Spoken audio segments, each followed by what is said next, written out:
द्वारा लिखी गई है, जो भारतीय समाज में गरीबी और बाल श्रम की समस्या पर प्रकाश डालती है।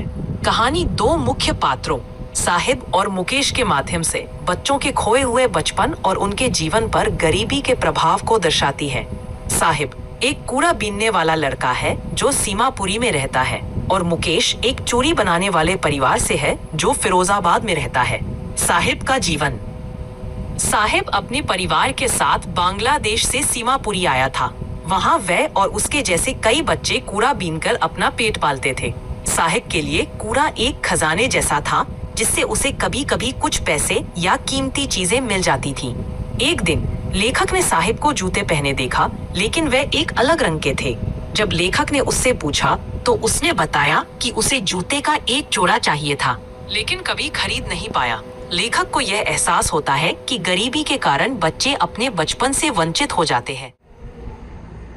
भाग 2 फिरोजाबाद के चूड़ी मजदूर। दूसरा भाग फिरोजाबाद के चूड़ी उद्योग में काम करने वाले बच्चों की कहानी है। यहाँ लेखिका एक 12 साल के लड़के मुकेश से मिलती है जो चूड़ी बनाने के काम में लगा है। लेकिन मुकेश का सपना है मैं कार मैकेनिक बनूंगा और गाड़ी चलाऊंगा। यह सपना उसके जैसे बच्चों के लिए असामान्य है, क्योंकि ज्यादातर बच्चे इसी चूड़ी उद्योग में जन्म लेते हैं और इसी में जीवन बिता देते हैं। मुकेश का पूरा परिवार, यहाँ तक कि उसकी दादी और बहनें भी चूड़ी बनाने में लगी हुई हैं।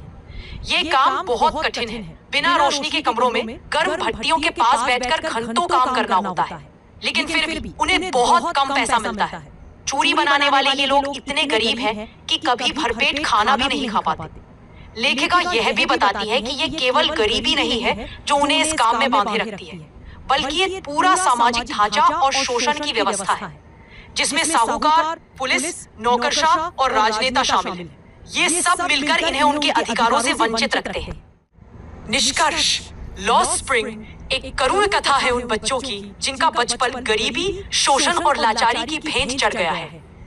ये हमें सोचने पर मजबूर करता है कि इतने वर्षों बाद भी हमारे देश में लाखों बच्चे शिक्षा, पोषण और बचपन से वंचित हैं। ये अध्याय एक सामाजिक संदेश देता है कि हर बच्चे को उसका बचपन, शिक्षा और सपना देखने का अधिकार मिलना चाहिए।